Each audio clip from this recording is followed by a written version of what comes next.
Oke, halo guys, jumpa lagi bersama saya Rio. Kali ini kita akan ngebahas satu unit air conditioner dari brand Midea dengan seri MSFQ 05 CRM. Detailnya seperti apa? Check it out.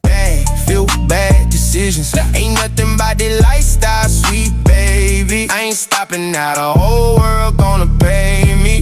Yeah, the whole squad with me. Dripping like a tsunami. Splash.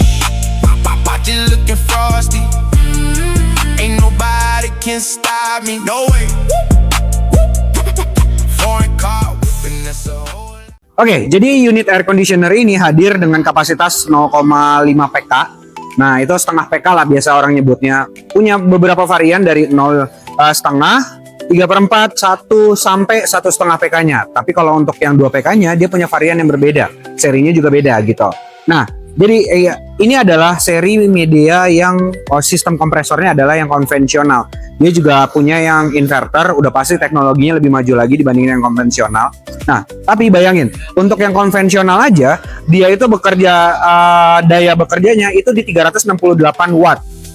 Apalagi yang konvensional, udah pasti nanti akan dikompresi tuh untuk kinerjanya, dayanya jadi lebih kecil lagi dibanding dengan yang yang konvensional ini. Nah, selain itu, dia juga punya beberapa upgradable dari produk-produk lamanya. Salah satu contohnya adalah di bagian unit outdoornya, karena banyak banget unit-unit outdoor yang terlalu sering atau terlalu cepat untuk korupsi. Lalu Midea memberikan inovasi tambahan untuk dia supaya tahan terhadap korosinya. Salah satu contohnya adalah dengan menambahkan hypergraphene-nya. Jadi di Midea sendiri ditambahkan fitur hypergraphene di bagian sing-sing di bagian outdoornya. Jadi kondensornya itu ada lapisannya lagi. Ini menyebabkan tidak mudahnya untuk kondensor untuk menjadi cepat korosi gitu.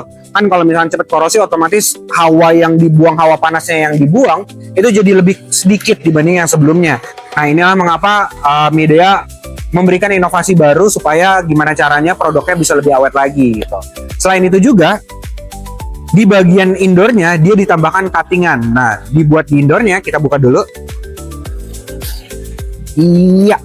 Nah, di bagian cuttingnya ini dia sudah gold fin, jadi lebih ada tambahan untuk penambahan proteksinya lah terhadap korosi. Kita tahu sendiri kalau misalkan di bagian indoor ini akan jadi timbul kelembapan yang lebih karena akan banyak air di dalamnya, bahkan akan menempel pada si evaporatornya. Nah, itu menyebabkan mudahnya untuk korosi. Nah, untuk Midea sendiri dia menambahkan coatingan gold fin ini supaya meskipun terdapat air atau sering dilewati air, dia tidak mudah untuk korosi. Jadinya jangka hidupnya lebih lama lagi. Selain itu, di bagian filternya juga dia terdapat dia menyebutnya gold capacity filter. Nah, ini tuh fungsinya untuk menambah proteksi ekstra pada sirkulasi udara supaya dia lebih lebih pekat untuk filternya. Jadinya udara yang masuk ke sini dia juga bisa menyaring beberapa bakteri supaya tidak lolos beredar lagi gitulah. Jadi kan kalau indoor kan menarik udara di dalam ruangan, lalu dihembuskan lagi supaya bersirkulasi lagi. Nah, sebelum disirkulasikan dia ke filter dulu nih di bagian ini, jadinya ketahan gitu. Nah, untuk fiturnya itu aja. Kita beranjak ke sisi tips untuk pemasangannya. Saya himbau untuk teknisi selalu aware soal warna-warna kabel, terutama bagian di terminasi, terutama AC, apalagi inverter ya. Meskipun ini bukan inverter, tetap kita jagalah untuk SOP-nya AirAblue. Kayak contohnya di bagian panelnya di sini, tanda 1 di sini, ini panel adalah kontrol terminal untuk power buat ke unit outdoornya. Di sini ada tertulis 1, 2 atau N, dan juga simbol untuk grounding. Pastiin 1 ini kita colokin untuk fasanya atau L-nya lah ibaratnya. Lalu yang tengahnya ini 2 atau N, ini udah pasti buat netral. Lalu yang gambar grounding udah pasti buat grounding. Kenapa harus dipastiin? Karena kita akan menjaga sistem yang udah dijaga oleh Puil. Puil itu standar internasionalnya, supaya AirAblue juga punya satuannya sendiri, yaitu ya kita ngikutin aja Puilnya gitu. Ini kita jaga supaya misalkan nih kita yang lagi instalasi, kita masangnya udah SOP, tapi helper kita itu nggak memasang sesuai SOP. Nah, itu akan jadi trouble di bagian outdoornya. Contohnya kayak kita masang di indoor udah bener nih, fasanya kita colokin di 1, tapi di outdoornya itu malah kita taruh di netralnya. Itu kan pasti nanti kebalik. Nantinya bisa motor kompresornya itu kebalik. Kenapa? Karena kapasitor di bagian outdoornya itu bisa kebalik kalau kita masukin powernya juga kebalik gitu. Oke, kita lanjut ke bagian pemasangan di bagian bracket. Sebentar, saya balik dulu. Iya. Oke, ini namanya bracket. Jadi sebelum indoornya kita pasang, bracket ini kan kita pasang lebih dulu ke bagian dindingnya. Nah, pastiin pemasangan bracketnya ini kita pakein water pass untuk kesejajarannya. Kenapa? Karena namanya AC udah pasti ngeluarin air. Nah, airnya supaya tidak mengalir berbalik, kita pastiin sejajar aja. Kenapa? Karena si AC ini udah didesain oleh produsennya, oleh pabrikannya untuk bisa mengalir ke lubang drainnya antara kanan atau kiri. Jadi nggak perlu lagi kita khawatir untuk kita agak miringin ke kanan supaya airnya lebih cepat turun ke kanan gitu. Nggak perlu lagi. Sebenarnya sejajar aja udah bagus. Tergantung kondisionalnya. Tapi jangan sampai ngehilangin estetika dari si unit AC-nya gitu loh. Karena kalau cuma fungsionalnya aja, estetiknya nggak dijaga, nanti bakal timbul komplain di customer-nya.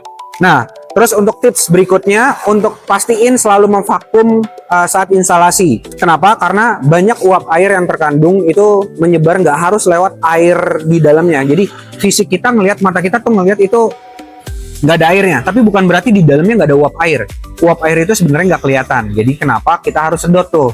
Supaya nantinya nggak ngerusak si oli dari kompresornya.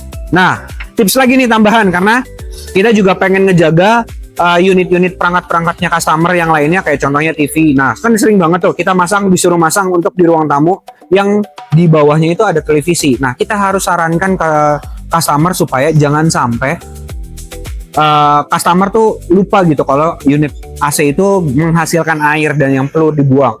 Nantinya kalau misalnya ada trouble sedikit, airnya netes, nanti malah unit TV-nya yang rusak gitu. Nah, sedikit masukan, jadi ada beberapa yang sering error di bagian inverter terutama saat pemasangan unit barunya. Untuk teknisi pastiin dulu nih, misalkan dapat komplain dari customer unitnya nggak dingin, pastiin dulu dari remote dulu, pilih modenya itu yang pas. Oke, ini unit remote AC-nya. Jadi di sini kan ada mode. Dari sini aja, dari panel ini kita bisa indikasikan kalau misalkan contohnya modenya ini dipencet ke mode dry, udah pasti outdoornya nggak akan berfungsi tuh. Maksudnya nggak akan berfungsi, outdoornya dalam keadaan mati. Jadi si indoor tidak memberikan suplai listrik ke bagian outdoornya. Itu udah pasti nggak akan dingin tuh AC-nya. Karena itu pastiin dulu, bilang ke customer-nya, Ibu, Bapak tadi mencet apa di remote, dan kalau bisa fotoin remote-nya. Supaya kalau misalkan dari modenya aja emang udah keganti, udah pasti nanti jadi nggak dingin. Kalau misalkan di outdoornya, di remote-nya modenya udah benar, kita coba lihat terminasi kabelnya. Betul tidak terminasi kabelnya? Kalau misalkan sudah betul, kita periksa baru lebih dalam lagi. Jangan sampai kita habiskan waktu ke rumah customer, tapi ternyata perkaranya cuma dari modenya. Oke, paling itu aja untuk efisiensi waktunya, supaya tolong lebih dihimbau lagi kalau misalkan ada kendala, kita mulai dulu dari yang paling mudah, baru nantinya runcut ke belakangnya supaya lebih enak dan lebih nggak ngabisin waktu. Itu saja pesan-pesan dari saya, and bye-bye.